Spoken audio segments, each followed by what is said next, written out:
coach, every leadership coach, executive coach has a philosophy, a way that they think about the role, what they're supposed to do, how they're supposed to do it, what the relationship is that they have with their client, and particularly what's the responsibility of the client. I'm going to think about mine out loud from that point backwards. So if I start with the premise that has two parts. Number one, the advice, the decision, the execution belongs to the client. It's not mine. I'm not there to do the job. I'm not there to tell them what to do. I'm not there to execute for them. Execution, decision making belongs to the client. So that's the first part of it. And the second part of it is that my role is not to tell them the answer and then they go do it, but my role, in my opinion, in my philosophy, should be to help them discover it.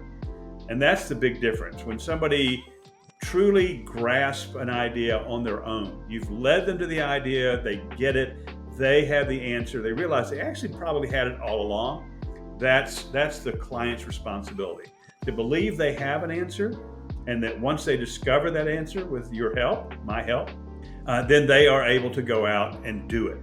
So that's the first, I think, premise of this whole idea of a philosophy.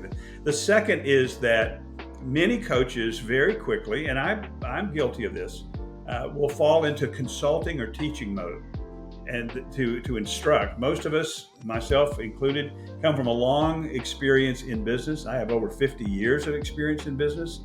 So it's very easy for me to think, oh, I know the answer, and maybe I do, or I'm going to tell you the answer, maybe I will. And I think that's a mistake. So one of the things that a good coach, in my opinion, does is they hold their knowledge and use it to form the process, the questioning, the discussion that helps guide the client to discover that answer and what it is they're going to do.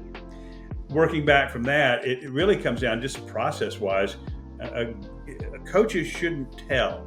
That's a problem with the word coach. Frankly, we think about athletics coaches. Well, athletics coaches tell and yell and instruct. They do all kinds of things that an executive coach really shouldn't do. So I would almost want to think in terms of the term mentor, bringing a process of questions, almost Socratic, in the way that you help the client discover the answer.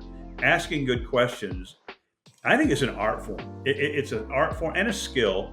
And I would not say I'm the best, but I've worked really hard over the years to learn how to ask the right question at the right time. I think that's the ultimate secret. So with that being said, the only thing I'll kind of wrap around that, those three principles I'll wrap around that, is that there has to be an element of the client's success is what matters, not mine.